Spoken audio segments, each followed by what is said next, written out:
So, welcome everyone to our next Updating Europe event today. My name is Agnes. I'm from the EU Office of the Friedrich Ebert Foundation in Brussels, and I will be moderating this event today with my colleague Vivien, who you can see next to me. She's from EuropeTalks. And today we want to discuss the Portuguese EU Council Presidency with you, which started on the 1st of January and will continue until July. And to discuss this topic, we have with us today Margarida Marques.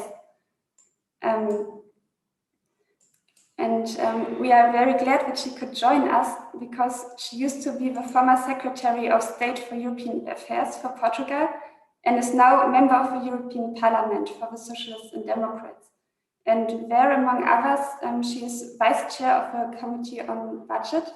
And last year, she was responsible for negotiating the new EU budget for the next 7 years on behalf of the Social and Democrats.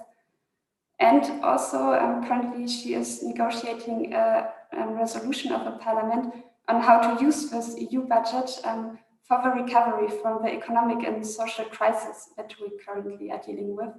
So she's the perfect guest to discuss this topic with us today, and we are very glad that she could join us.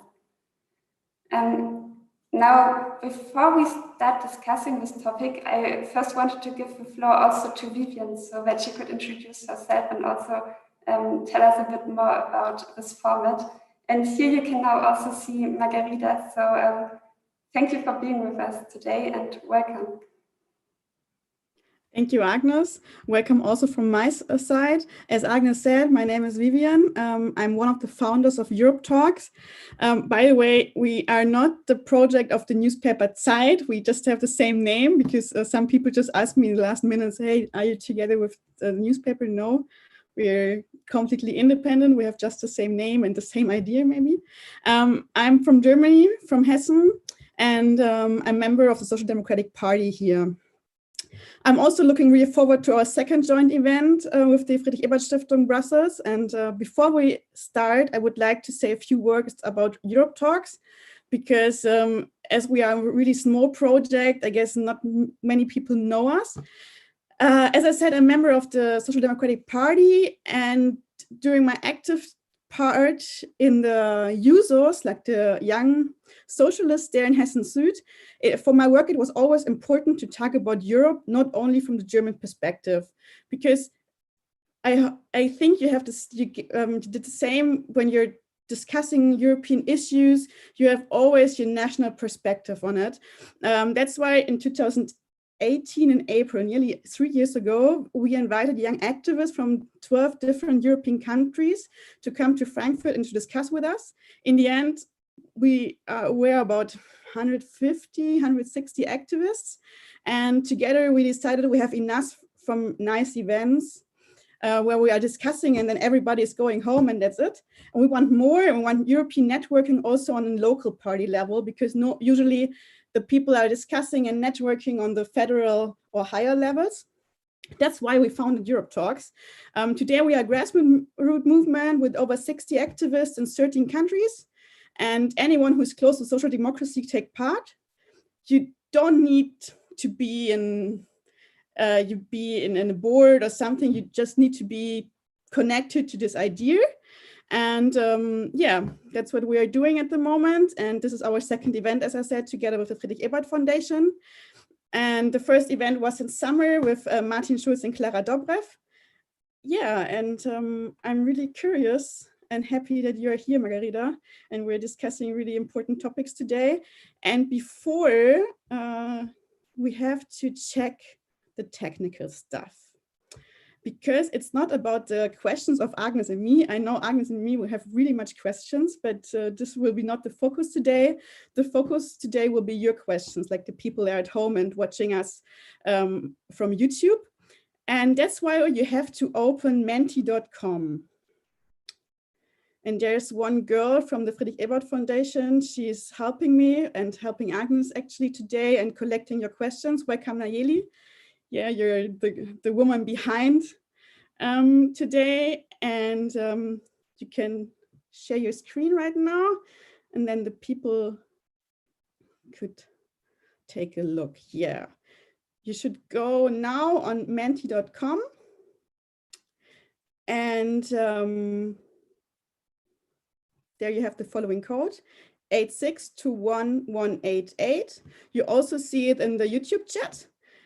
And to test it, we saw it right now, we have the first test question.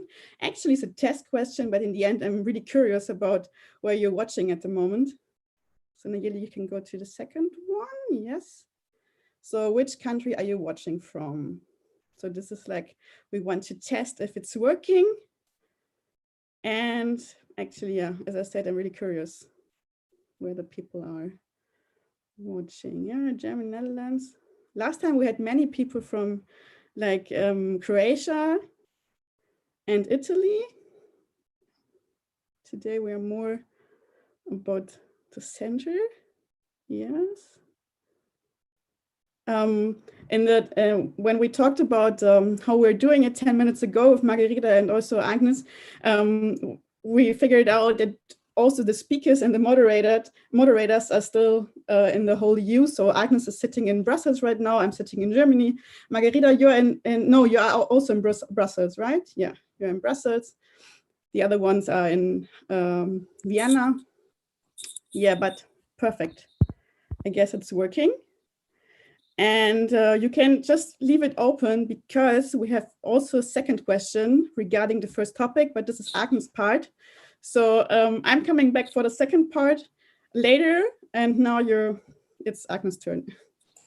Yeah, so this is where I take over again.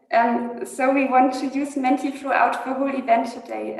So you will also be able to use the Q&A section here on Menti to pose your questions to Margarida.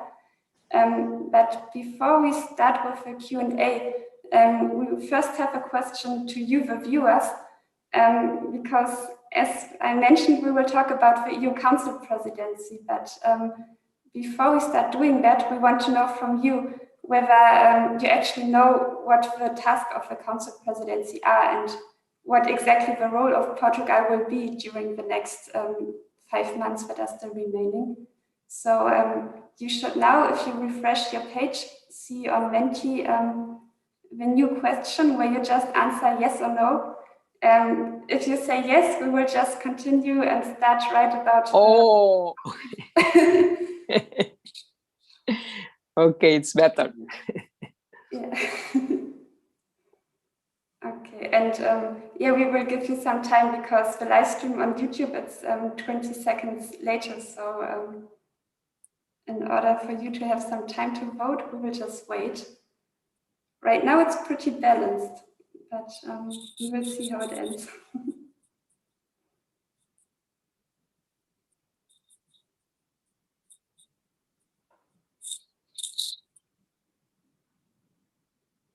Yeah, so I think we should maybe first talk a bit about what the tasks actually are. And Margarida, maybe you could elaborate a bit on this, on what Portugal is actually doing right now and why it is so important to have this presidency.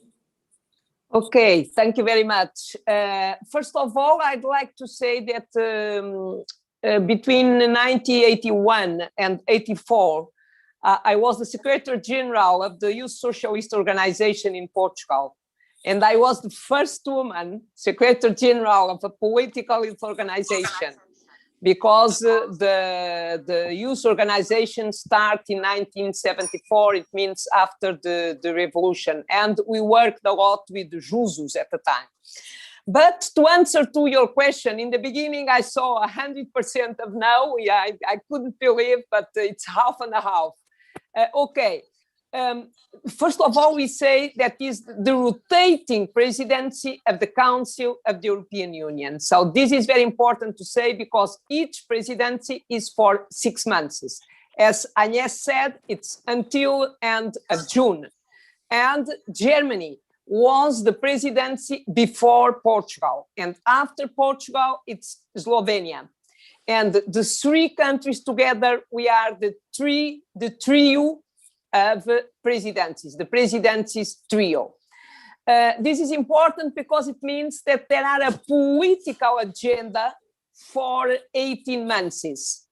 And the next trio will start with France. What is our role? In the past, the prime minister of the country in charge of the presidency, on that case, António Costa, was the president of the European Council. Is no more the situation after Lisbon Treaty, because with Lisbon Treaty, there are a permanent president of the European Council. It means Charles Michel. So the Portuguese ministers are the chair of the different Council of Ministers. It means the Portuguese Minister of Education is the chair of the Education Council of Ministers. So this is the way how we work. And we have a political agenda. When we say, but this is the Portuguese agenda, no, it's the European agenda. It's the German agenda, no, it's the European agenda. But in the end of the day, each country wants to give a signal and to give more visibility to some political achievements. It's why we speak on the priorities of the Portuguese presidency. So this is to say the priorities of the Portuguese presidency. It's not the best way to say it, because it's the European agenda, but in the end of the day is what the expression and what we say normally. For example, Germany was very concerned to finalize the discussion on the investment agreement with China, for example.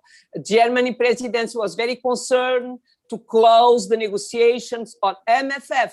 Portugal is concerned by is committed to have other achievements, and I can explain after, if you want, which are the main political priorities for Portugal. Yes, yeah, thank you for this explanation. So I think now you will also have a better idea of why this topic is so interesting and why it is so interesting to speak about what will be on the agenda in the coming months. And now on Menti, you will now see that we have a new question for you. It will be the last one for now before you can ask your own questions to us. But we want to make this event about you and give you the chance to discuss the topics that you're actually interested in. So right now you can see some of the priorities that Portugal has introduced when it started its presidency. The EU recovery, social Europe, digital issues, and green issues. And while I ask Margarida in a minute to present those priorities, and while she's doing it, you can in the background make a poll and decide on what topic you would like us to focus on. And as you will maybe see, Margarida will also mention the foreign relations of the EU, the global Europe, as it is called in the program. It is not up for you to vote for that because it is already set for the second part of the block when Vivien takes over again. So now you can just choose among those four and look what you would like us to focus on. Okay, so you already raised all the main points of the political priorities. It means the political priorities that the Portuguese government wants to give more visibility and to have results, to deliver. This is the key point. And the first one is on the European answer to the crisis, because the new budget must enter in force. And also the next generation EU. It means the European answer to the crisis must enter in force, and the money of the next generation EU, it means the recovery fund, must arrive at the countries as soon as possible, because economies, citizens, families, states, they need the money. It's why the European Union will create this fund, this next generation EU, but it must be ratified by national parliaments, and Portugal is very committed, is working with all the governments try that the fund will be ratified this month, and the money will arrive to member states before the end of the presidency, it means June. So this is the first priority. The second priority on social. 3 years ago in Gothenburg, Sweden, the leaders made a proclamation on the European social pillar. It was a proclamation, but we need to understand exactly which progress we made since Gothenburg to Porto, and the Portuguese presidency will organize a social summit in Porto in May to do this balance, but this the progress, the analysis of the progress, but also to adopt an action plan, because an action plan is needed. Next week, the European Commission will propose an action plan that must be adopted in this social summit. The third priority is on Green Europe. And it's why the Portuguese presidency decided to organize different events, namely one event on green hydrogen and energy transition. This is a key initiative, a key event during the Portuguese presidency. On digital, also, the idea of the Portuguese presidency is to create an European data entry platform. What this means different cables that can link in the beginning between Europe, Latin America, South America, and Africa. And the first event will take place in May, I think May, June, beginning of June. It means the inauguration of the first cable. It's the ELA link cable between Portugal and Brazil, between Sines and Fortaleza, to different cities. And finally, the geopolitical, the global Europe.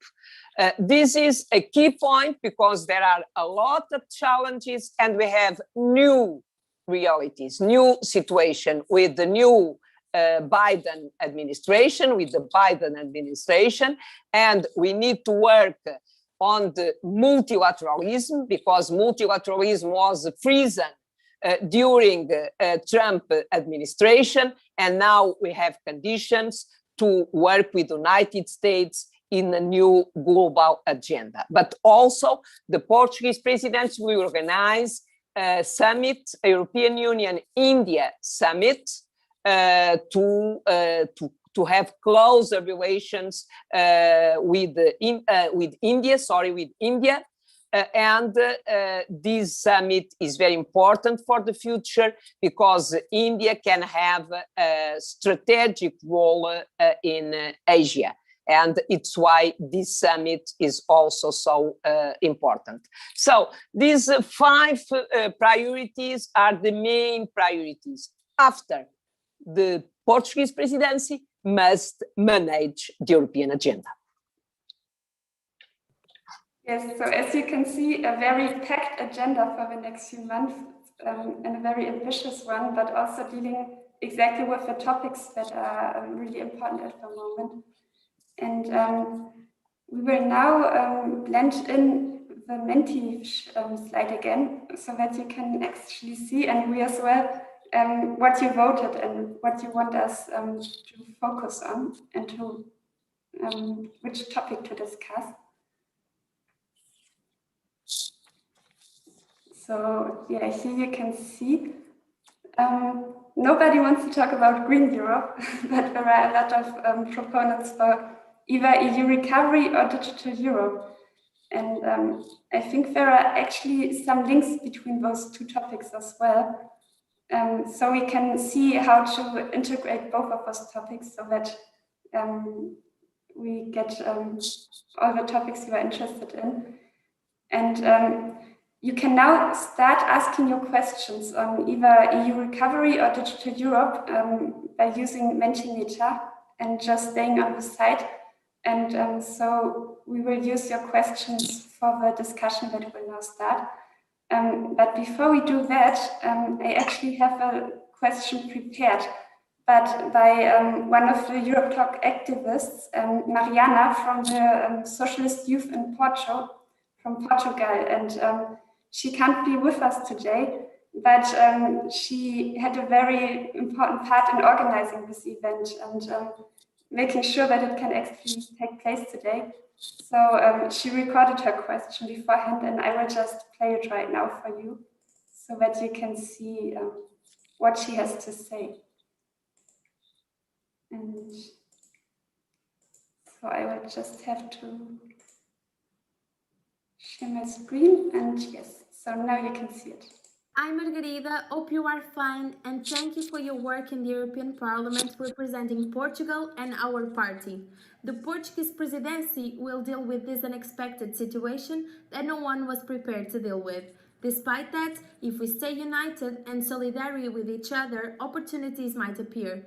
The Recovery and Resilience Plan is a beam of hope for all Europeans. But before this pandemic, there were already many of us in difficult situations. For example, in Portugal, 1 in 4 young adults are unemployed, and heading to this struggle, many were also having trouble in finding a house with decent conditions and price. So, it's very important that the recovery recovers first those who are in need and not just the GDP numbers.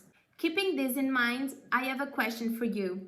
The Recovery and Resilience Plan has an enormous budget and represents a level of European solidarity never seen before.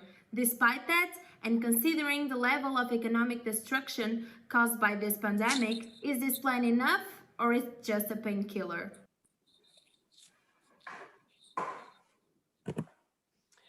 Okay, hello Mariana, thank you very much for your question. I don't know if Agnes wants to say something. No? No, May I answer? Okay. Okay. Yes, it's a good question. I had the same question this morning from a Portuguese journalist, and it's very difficult to answer to you. But first of all, it's clear that this fund is based in an European solidarity. Because we remember very well, after the 2011 crisis, each member state went to markets and they pay different interest rates, creating a lot of difficulties in some member states. Now the situation is different. It's the Commission that will go to markets, having money to create this fund, the Next Generation EU, and to distribute this money among all the member states. It means the fact that the Commission will act on behalf of member states. It means that the Commission can have good conditions, for example, in a AAA position to go to financial markets, to have money, to distribute the money among member states, because member states must answer today to people, to citizens, to families, to protect jobs, to finance jobs in enterprises, and so on. We know very well that the situation is very, very difficult, but it's not enough. We need to recover. We need to recover the economy. We need to have a recovery. And for it, we need money to do it. Your point, is it enough? I don't know.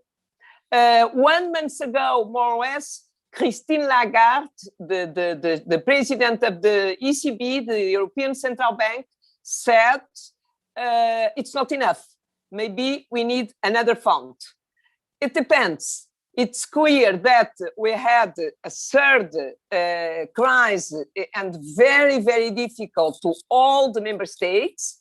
We don't know exactly which are the situation of the economy, because now we are financing the economy. We can't measure still the consequences and the real impact.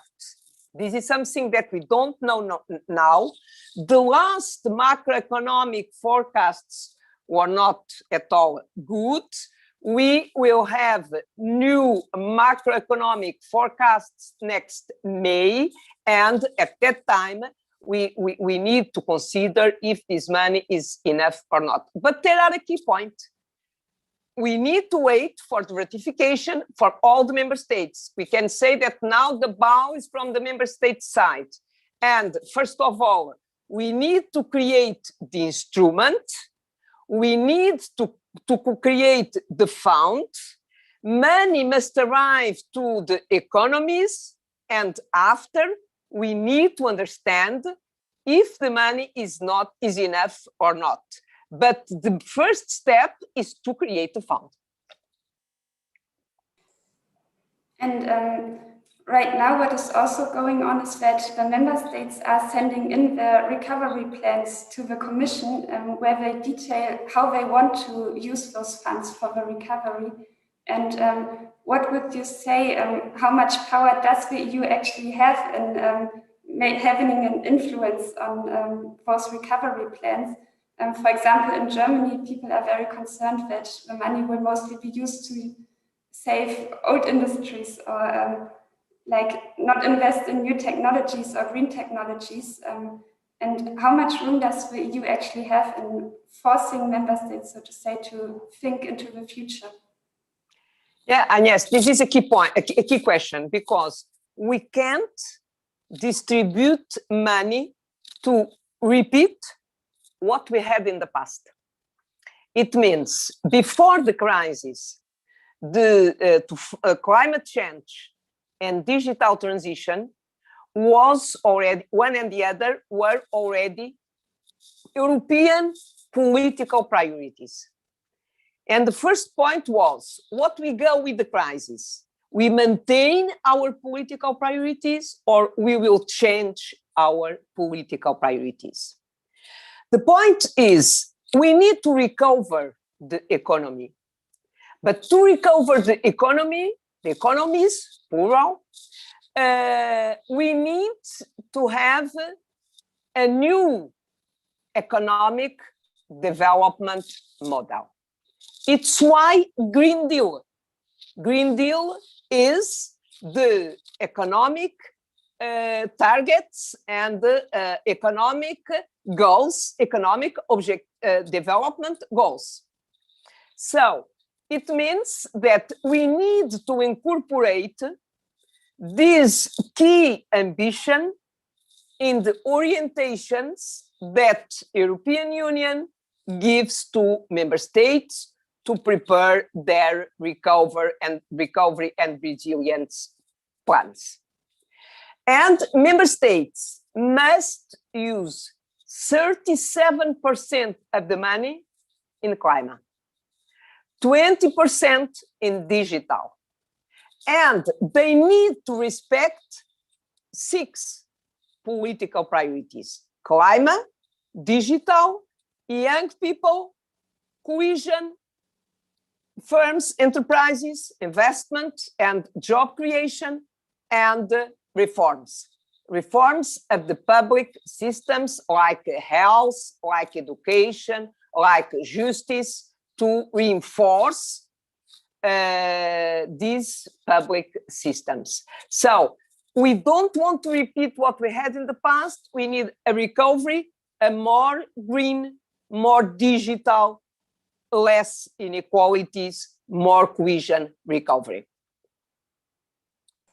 Yes, thank you. And I keep having an eye on the questions that are coming in from our viewers. And there is one regarding youth unemployment, because young people were hit especially hard by the crisis right now, because they often work in precarious or short-time jobs, and also in the sectors that were hit hardest by the pandemic. So what is the EU currently doing to help especially young people getting back on their feet? Yes, it's clear that the impact of the pandemic is women and young people. The most difficult impact and challenging impact is with women and young people. And the unemployment, the youth unemployment, is a key challenge for member states and for European Union. And it's why it's one of the pillars in the RRF, one of the pillars must be used with supporting, financing initiatives on youth, including youth unemployment, and also the development of the youth guarantee at European level. It's a program that maybe you know it. It was a proposal. It was a SED, Socialist and Democratic proposals in the last term of the European Parliament. And we insist to maintain this program, Youth Guarantee, and also to create another program based in the same principles named Child Guarantee, because also we need to act and to have initiatives to support and to protect children. Yes, it's true. That's an important point as well. Now, for the next question, I will actually invite someone on our panel. It's Anna from the Young European Socialists. She's the Secretary General, and she has also a question, and which ask it to you personally.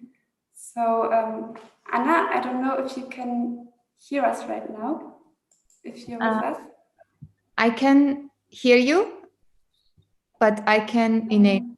Okay. We can see you now as well. Yeah, so welcome, Anna. Thank you. Thank you, Agnes. Thanks for FES EU Office, also EuropeTalks, and of course, Margarida, for very interesting presentations and questions, answers. And thanks for inviting me with the question. I was checking the questions of our participants, and we got a lot of interesting and very relevant questions. But I would like to choose one specific question that also links our discussion to the next block when it comes to Europe globally. And my question concerns regarding the external solidarity, especially the question was when it comes to vaccines, and how much Europe would be willing to contribute in distributing the vaccines to developing countries, especially when we heard that at the beginning of Portuguese presidency, Joseph Borrell said that he hopes the presidency of Portugal also would be presidency of Africa. And I can add maybe not only, maybe for other continents, for EU neighborhood countries, because we all think that EU has also this moral obligation to be the role model when it comes to showing the external solidarity. So my question would concern on that topic, and thanks for answering in advance. Yes, this is a key point for the European Union, and I remember that von der Leyen, where she started her mandate, she said that the Commission must be and the European Union must be geopolitical. And I think that we can't have contradictions in our action. So we can't say that we want to be more global. And when we discuss the vaccines, we don't think about Africa, for example. It's why it was very important yesterday that the European Union decided to send vaccines to Africa. And the first country, the first beneficiary was Ghana. But we need to have a strategy, because it's clear that we can't find and finish the pandemic if everybody all around the world is vaccinated, because we can't be closed in Europe with our borders closed, because people coming from Africa can enter, or Asia, or Latin America, they can't enter in Europe because they can have the virus with them.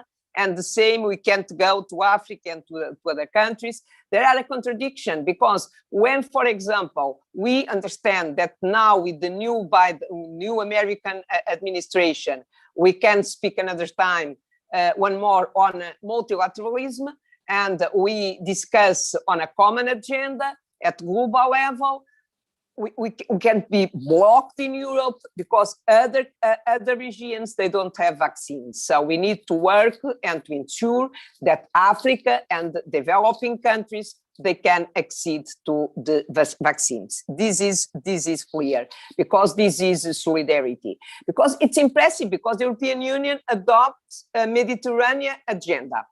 European Union adopts European African strategy.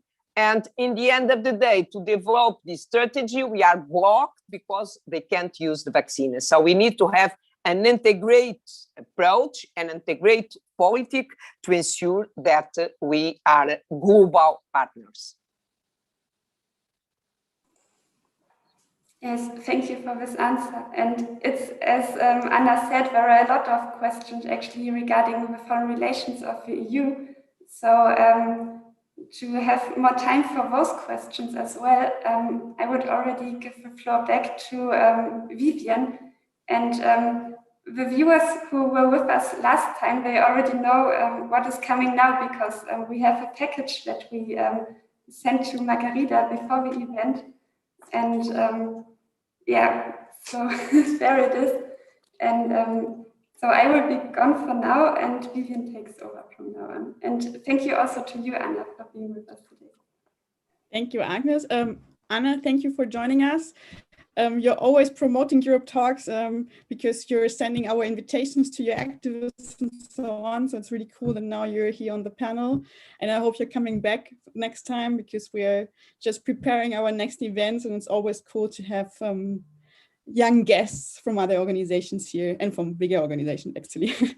I got a few messages right now that Menti is not working. Could be technical problems, because it's not like opening. You can also put your questions in the YouTube chat, because I'm just checking the YouTube chat also.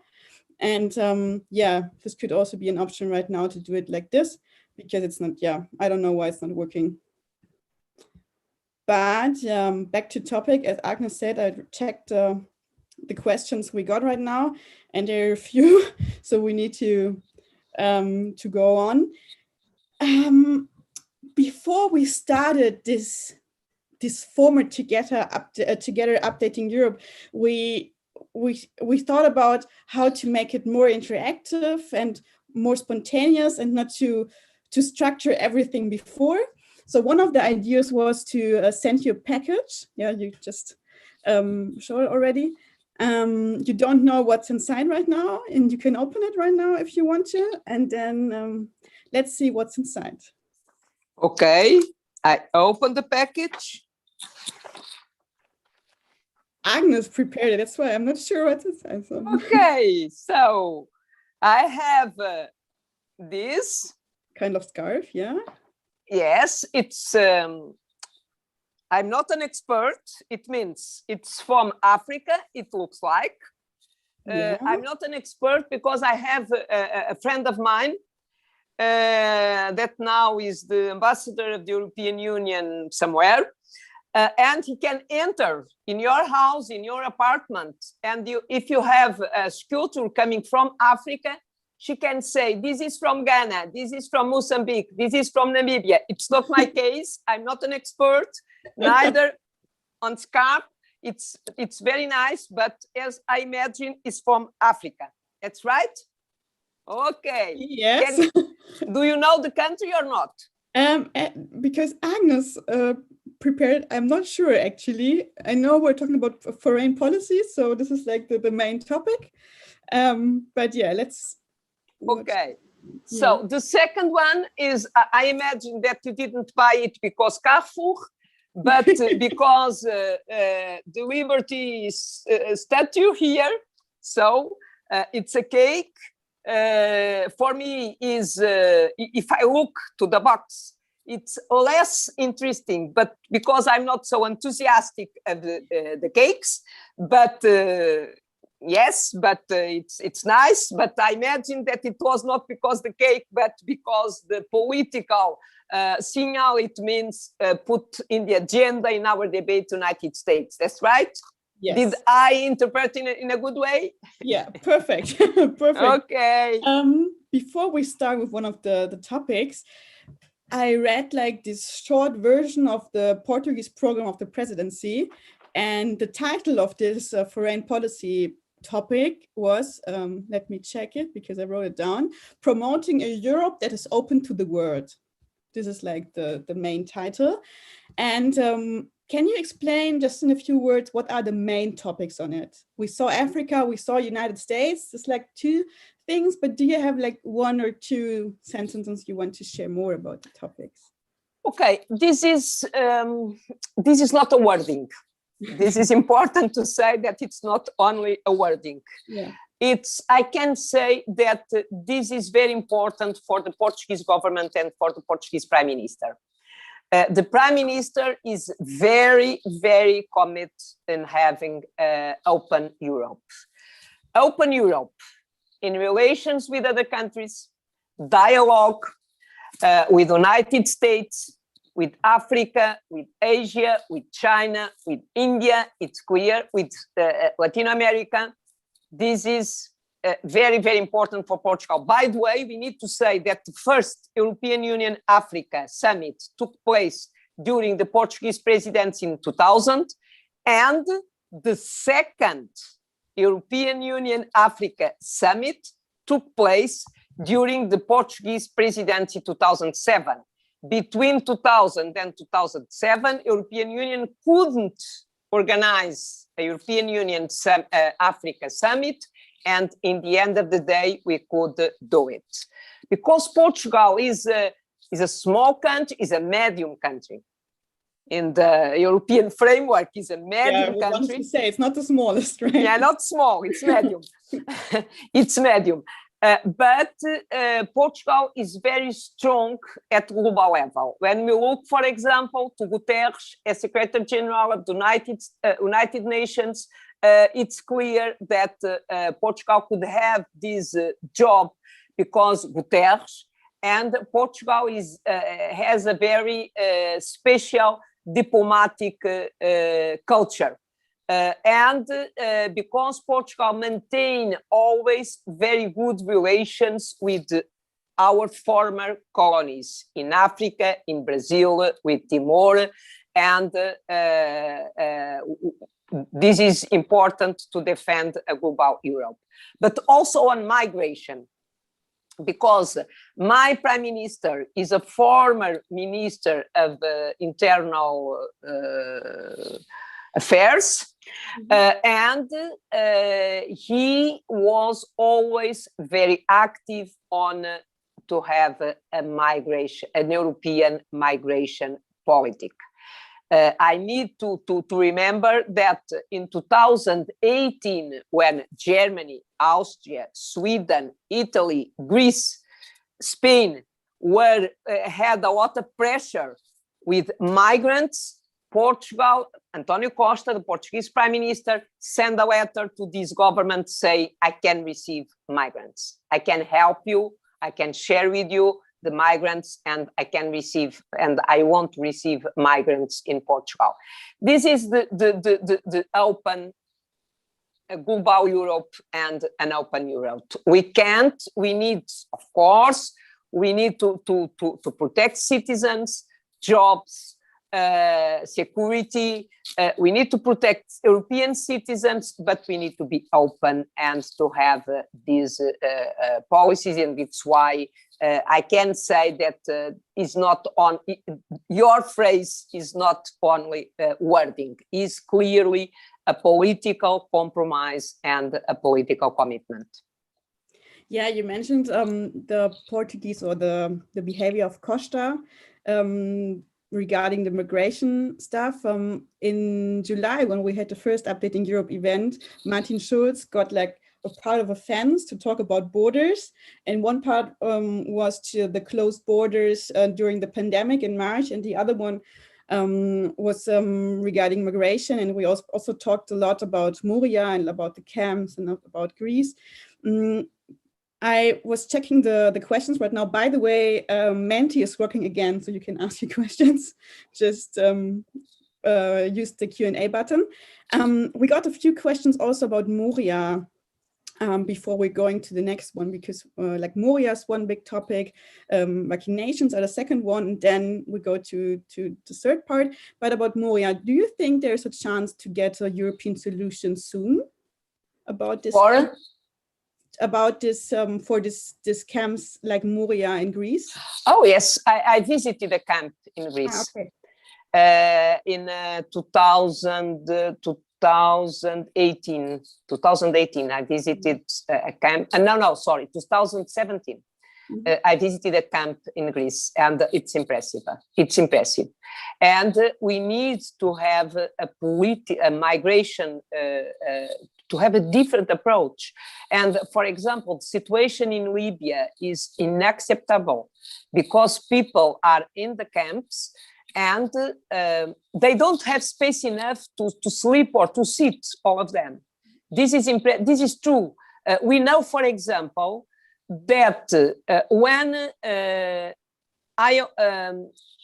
international organization, EOM, yes, the International Organization for Migrations, IOM. When they want to visit camps in Libya, they can't. They only visit the camps that Libyan authorities want to show, not all of them. And the situation is unacceptable, like difficult situation in Lesbos, in Lampedusa. By the way, we have the former doctor in Lampedusa is SED MEP. From PD, right? Yeah, he's from PD. He's an impressive man. He tells to us some histories. It's impressive. And the European Union, in the end of the day, must change Dublin Agreement. This is the key point. We need to have a different strategy. The Commission put on the table 2 months ago a new package on migration. Everything we can do is good, but it's not enough.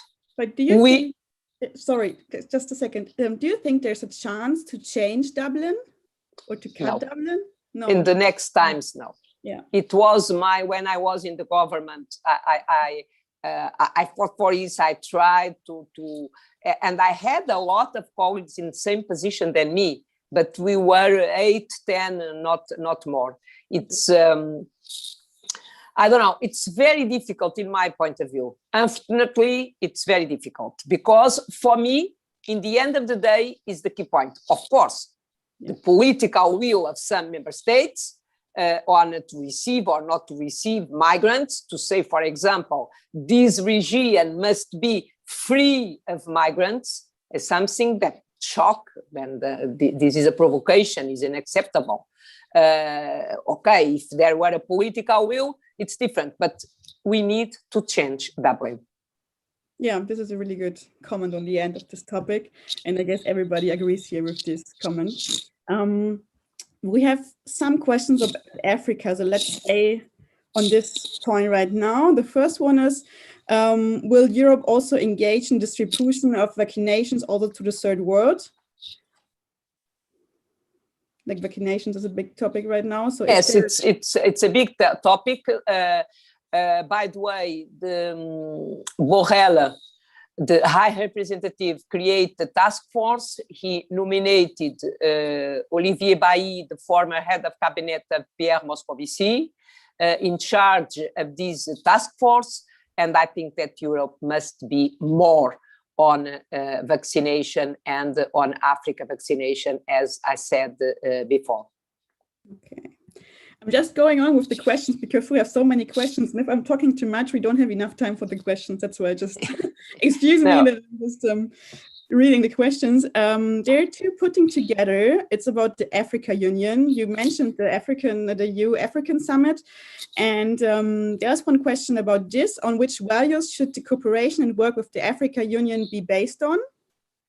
And by what social issues should the European Union help the Africa Union? So let's talk about this Africa Union, about the values and about the European support. Yes, but by the way, we need to remember that the first von der Leyen visit,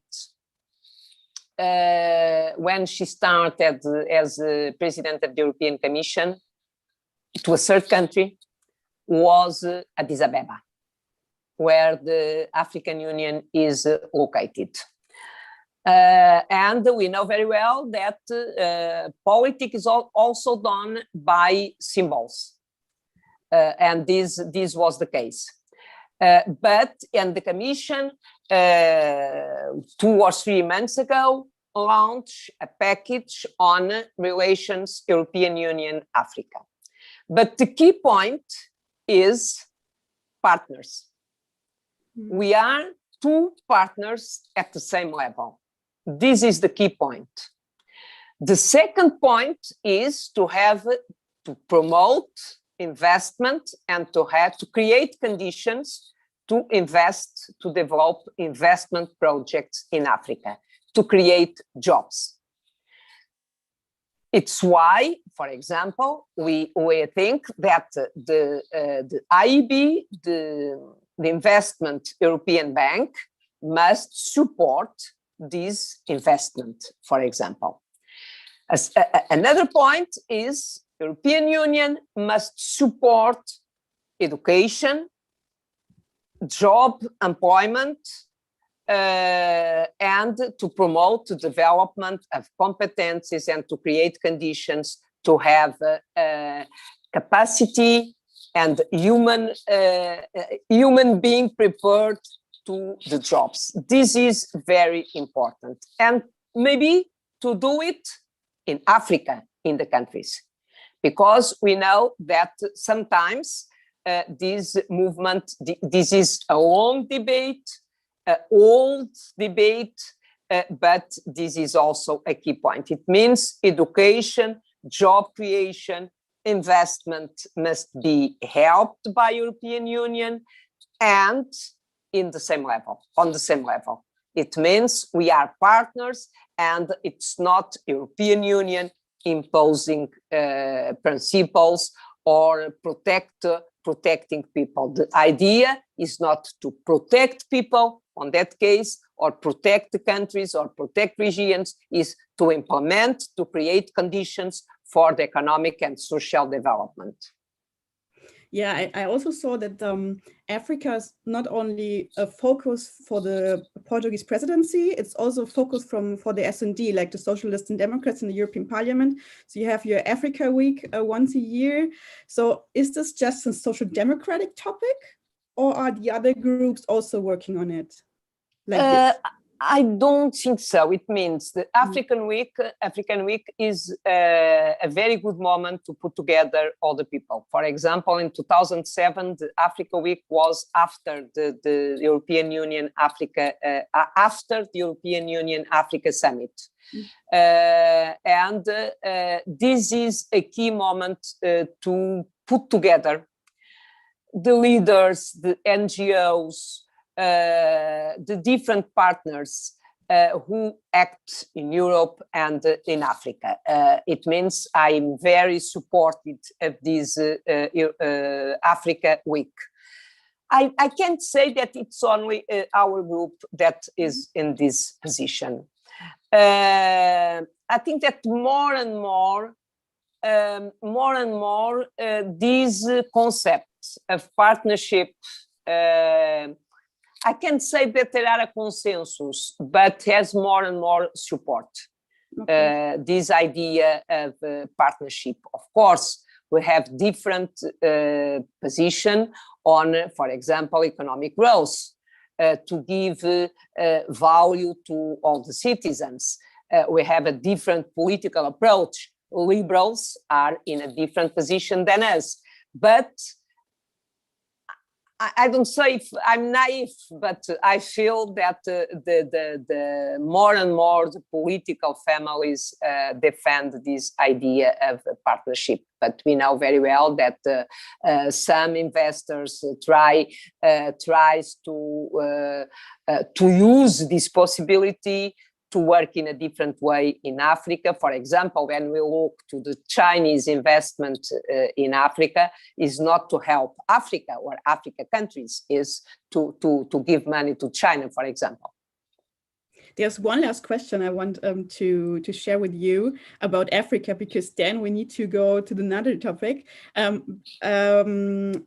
We are, yesterday, Agnes and me were sitting together with some activists and discussed also the next topics for updating Europe, like the next, for this year, next year. And Africa, European Union relationship will be a topic also for the next year. So we will do a whole event about this topic. But one question was about the politics and the focus of the European Commission under von der Leyen. So what do they want there? Or maybe to make it shorter, do they have the same focus? So are they working together with the Portuguese presidency, or are there any conflicts or problems? No, I don't think so. I think that my prime minister works very well with von der Leyen. When von der Leyen went to Lisbon for the start of the Portuguese presidency, they were in the same line during the press conference and during meetings, as I understood.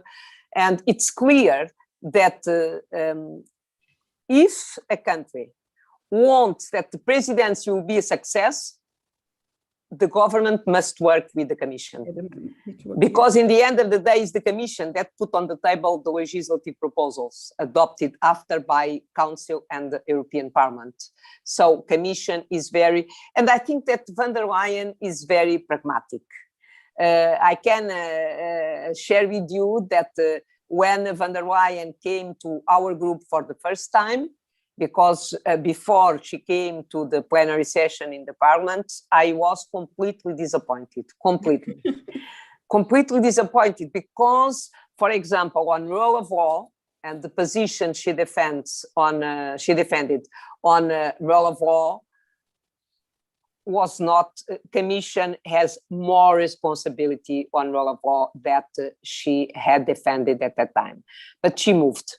She moved a lot. She changed her position, and now, for example, to adopt this regulation on rule of law linked with the pluriannual budget, Commission was very, very committed with us to find a good solution. So, first of all, it's clear that von der Leyen is strong. It is important the fact that von der Leyen decided and Commission decided to act on behalf of the member states on vaccines. I'm Portuguese. I'm sure that if it was not the case, the Portugal will start the vaccination after summer, and after some member states will finish the vaccination. So this is a very, very good example how European Union must act. The same with the creation of the fund, but in that case, it was not a proposal of the Commission, was a European Parliament, SED group, and Franco-Germany proposal, but we needed the technical support and the technical work of the Commission to build the proposal. I would love to discuss with you on this point right now, because as a German, I'm really critical about von der Leyen, also about this vaccination discussion. So in Germany, also the media and the people are discussing it on a different way. But as this is not our private discussion, we can maybe discuss it afterwards. We have to go back to global Europe, actually, because there's somebody waiting 1 hour now to tell us his story and to talk about what he wants to say. Before I read a newsletter of FEPS, and there Laszlo Andor wrote that there's a twin trauma, the twin trauma of Brexit and Trump for the European Union. And one of our activists, I'm really sure he's saying the same, because he's born in the UK, raised in the US, moved back to the UK, I hope I'm right, and now is currently living in Vienna. And yeah, he has 1 or 2 really personal stories and questions Hunter, are you here? Yes, I am. Yes, you are. Hi there, and thank you for the introduction, Vivien, and it's great to be on here with you, Margarida. Also, I'm joined here with my partner, who's going to be watching in with us. So Vivien wanted me to tell you my story and some of my thoughts on the US and the EU. So I'll try and make this very quick, Short, but also short. also short. Yeah. So I've got a wild story, as Vivien kind of alluded to. My mom was born in Honduras. My dad was born in Cyprus. I'm a very international person. From a young age, my dad worked in an industry in film that required him to move almost every single year. As the economy would go up and down in different places, you'd end up landed in a different country. By the time I was 10, I'd moved across the Atlantic Ocean about 4 times, and I'd lived in about 4 countries. And I became quite aware of how fragile our economic world was and our politics was all the way back in 2001, not because of 9/11, as people might think, but because of the dot-com bubble that exploded, wrecking through the entertainment and high-tech industries of the time. My dad was one of the people who lost his job, and just after relocating to New York City, we were kind of stuck in a brand new country again, but my dad had no way to find employment anymore. We wound up having to move down to Louisiana because the only relatives I had in the country was my grandmother. And we ended up being stuck there for many, many years until I ended up going to university and eventually moving to Europe, but over 16 years later. Politics isn't theoretical. It's not academic. It's the real lives of people every day. I had the misfortune not only to live through many financial crises, but to see firsthand the effects of the war on terror as friends that I knew who were, 11 years old when 9/11 happened, going to serve overseas for many years, coming back battered and broken. I watched my town and the city and most of my state be torn apart by Hurricane Katrina, as I literally saw society collapse within hours because of the effects of climate change that are continuously affecting us day by day as we have unseasonable weather on a constant. What we have right now is an Earth that's running out of time. We have a moment that is gradually and rapidly fading, where we can change things, where we can live better lives than our parents. Because so far, it hasn't been like that. It's been a slow, steady decline. And it's not just about the economy, and it's not just about working rights, and it's not just about the climate, but even our very democracies itself are in threat. We watched as extremists stormed the US Capitol just last month, and that is itself bizarre to think about. We've become so accustomed to the absolute tragedy and absurdity of our modern moment that things like that are just another moment in the day of the news cycle. And in the UK, we've seen the same kind of online fear-mongering and conspiracy level thinking give rise to all sorts of separatisms, not just Brexit, and has brightened up nationalism in every single country across this continent. I heard earlier our MEP talk about something very, very interesting and near and dear to my heart, which is the threats that the digital world is having upon democracy. And I would like to hear from your perspective, and also the Portuguese presidency's perspective, on this very real threat that the digital world is causing to our democracy. The fact that big business in the technologies are extremely unregulated. Even after GDPR, we are still facing the exact same problems of extremism coming out of their platforms that are like the Wild West still. And we are watching democracies that have lasted for hundreds of years being crippled inexorably. Political parties radicalizing themselves because they think there's an easier way to get votes because there's cheat codes on the internet through Facebook rooms and fake news and memes.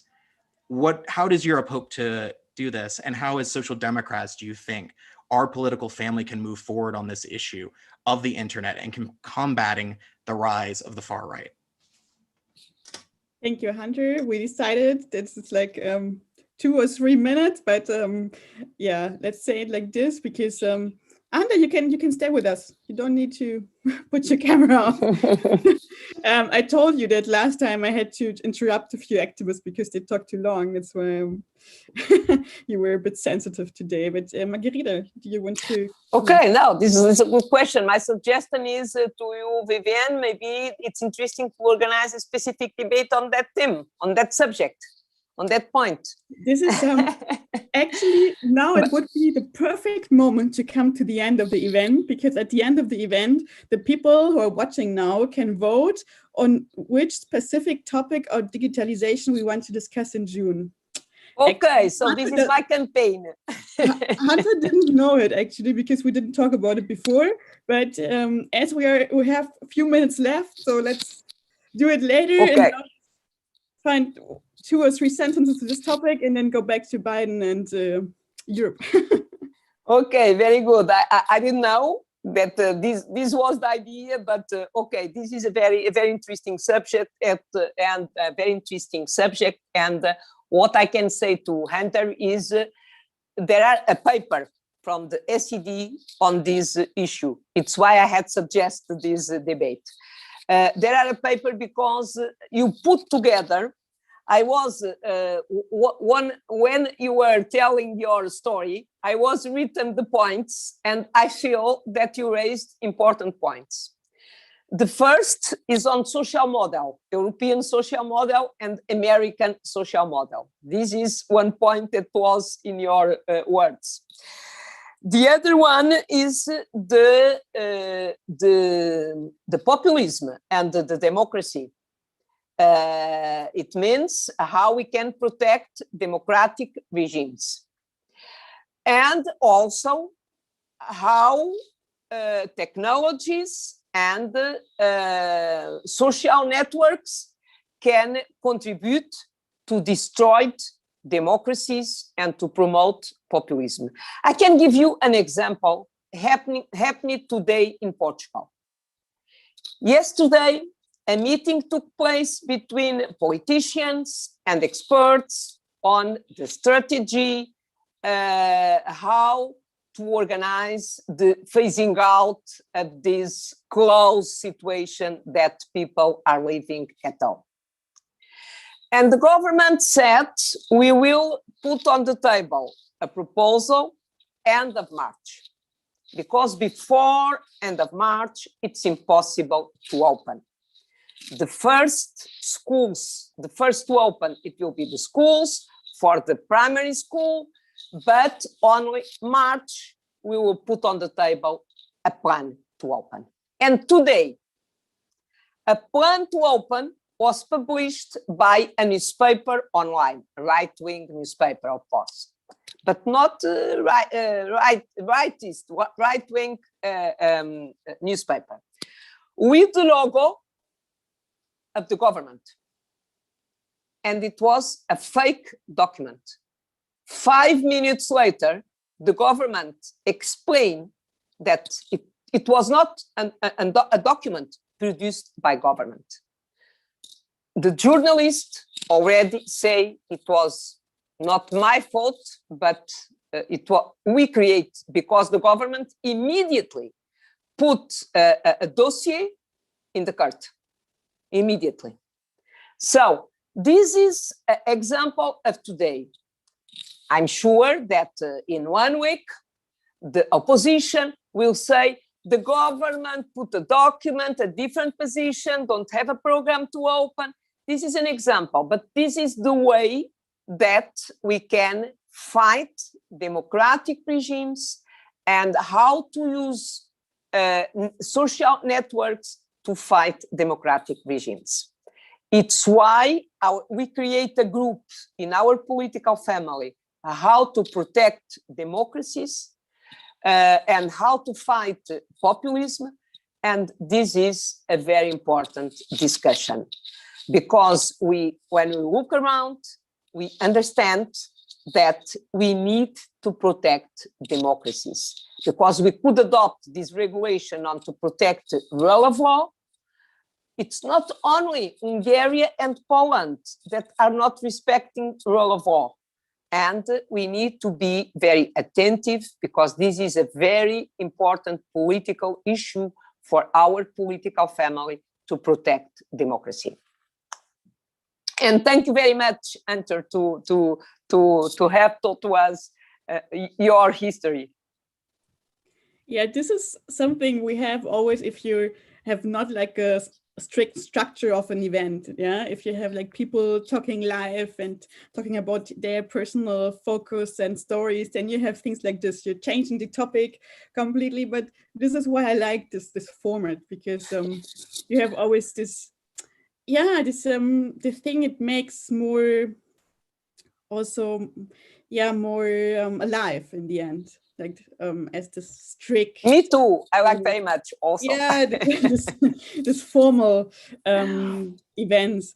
But as I said, we are talking later also about digitalization, and Agnes will be back and explain the different topics you can choose later on. I want to go back to the US. You mentioned it also, Hunter. I had in November a German event about the US elections together with the Friedrich Ebert Foundation office in Washington and a German MP. And we talked about what they did in the election night and how they discussed this in their social democratic group in the parliament. So that's why my first personal question would be, how did you discuss it in the European Parliament before and after the elections? And what was your personal first thought about it? First of all, I need to share with you that on the day when Trump was elected, I needed to go to the public Portuguese television to comment on the election. I was member of the government, so I needed to be responsible. And I was it was very, very difficult to me how to comment and to comment, right? Yeah, in a good way as member of the government, with responsibilities as member of the government. And in the end of the day, I said, yes, it's a bad thing for the future, but we have America is United States is very strong on checks and balances.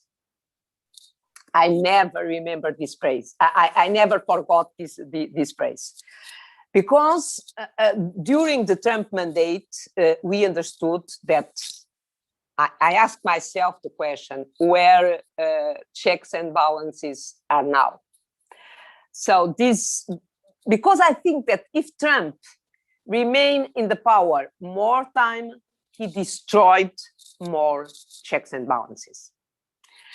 Now, I was afraid if Trump could be the winner, because it's clear that these 4 years Trump administration was a break in the multilateralism, was a break for the capacity for action of the United Nations, was a break in the negotiations between European Union and the United States. It was a break for peace in the world. It was a break to have compromise, try to build peace. It was a break in the world in the end of the day. And the Biden administration is a different thing. We need to be very realist, because we need to know that we have different interests and different geostrategic interests, but in the end of the day, we are partners in a global world. And this is the difference between the break and the new administration.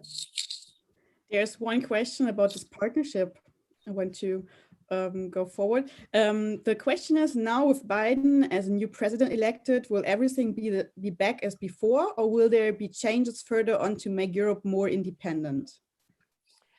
Europe must be more independent. This is clear. And I think that the answer to your question is in the speech that Biden made in the Munich conference last week. In my point of view, is a suggestion that I can do to you to read or to listen to this speech is very, very interesting. But in the end of the day, I think that Europe must be more independent. And when I say more independent, I don't say more isolated. I think that a European Union more independent is a stronger partner to United States and China. And Europe and this independent capacity gives to European Union more capacity on the dialogue with the United States, with China, with Africa, with India, with Canada, with other regions. So we understood exactly where our dependence is. We understood this during the pandemic, but we understood this also during Trump administration. Yeah, Hunter agrees. I'm also agreeing. So I guess this is a cool and a good statement on the end of this topic. And before we go to the last question, because Nayeli is choosing the final question right now, we want to go back to digitalization and to you guys in front of the computer at the moment, and you can vote our next topic or the next focus on our event. And now Agnes will be back, and she's yes, so I'm back, and as Vivien mentioned, our next event will focus on digitalization, because that's something that you voted on last time and a topic that you said you would be interested in, and we're interested in today as well, so it's quite fitting actually. And you can now see 4 options that you can choose between, because we want to know from you, because digitalization is such a huge topic with so many different aspects, what you are most interested in. And you can see now as the option regulating the internet, so how to deal with the internet giants, for example, and the Digital Services Act that is currently being negotiated.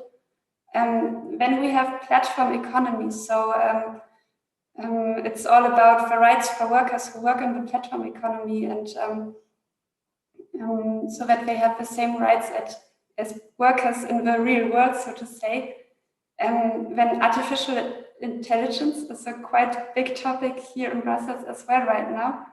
And then we have online hate speech and democratic values in the internet in general. And you can now start voting on what you are most interested in. We do this in the background, and we'll share the results with you later. And while you are voting, we have one last question to you, Margarida. And there was one which I found quite fitting, because it was what needs to happen in the coming months for you to say that the Portuguese EU presidency was actually successful and achieved really something good.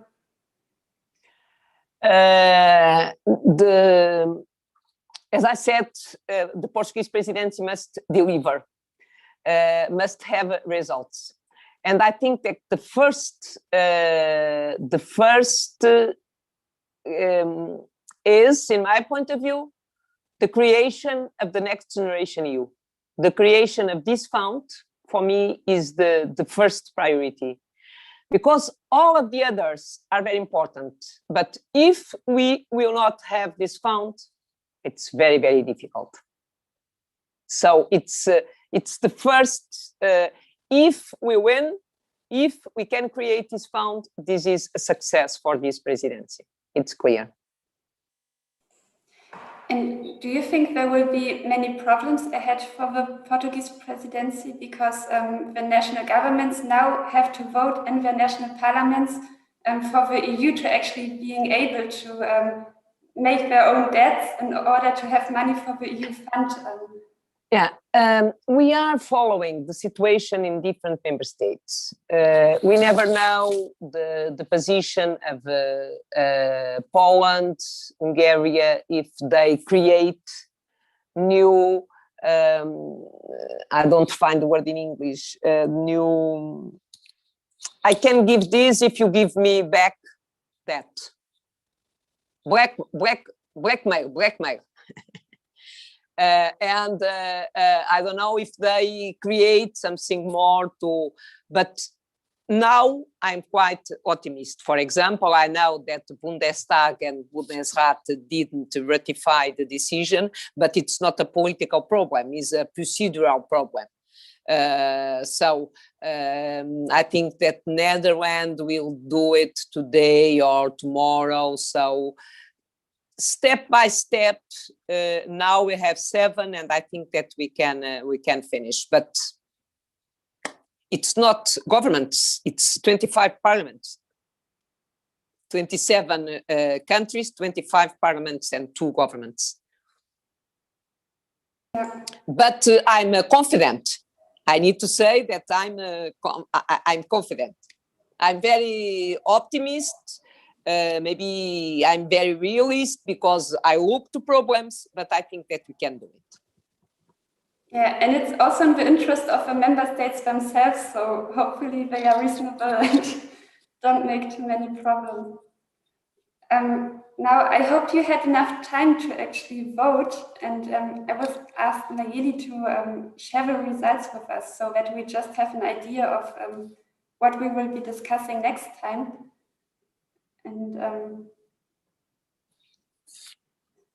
yeah, so quite obvious again, we have 2 winners, which is quite good because we usually divide the event into 2 blocks. So there are. We have first regulating the internet, which is admittedly the biggest topic right now, also when it comes to the political debates, and then artificial intelligence. So yeah, stay tuned. We will inform you once the event takes place. It will be shortly before the summer. I don't know, Vivien, if you have something to mention as well.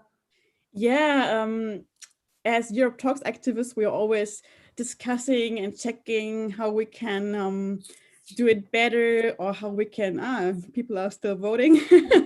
Now it's 50-50. Hunter, I saw it. How we can do things better. So if you have any ideas for topics, for other stuff, things to criticize, just let us know. If you want to take part, just let us know. We are open for everybody. And yeah, thank you for participating. Thank you for joining. Also, thanks to the activists behind, Nayeli and whole, like Henning, he did the YouTube stuff also, and the website and all the stuff, because we are always forgetting these people behind this event. You see like Agnes and me, and sometimes now Hunter or Anna or Mariana, but there are so many people more working on it. And that's why for me, it's always important also to thank you to these people. Next time in June, it's not my part because I'm not in digitalization. That's why I won't moderate it. There will be Milan, a German activist, speaking together with Agnes. But for now, also thank you to Margarida, because it was really spontaneous. We asked you really like 1 or 2 weeks ago if you have time. It was really cool. It was nice for me and interesting to discuss with you. Anta is agreeing, Agnes is agreeing, and we are in time, actually. We are not too late. Good. So thanks for joining, and I hope we will meet again, maybe in Brussels. We have our annual conference normally in the beginning of the year in Brussels, maybe next time.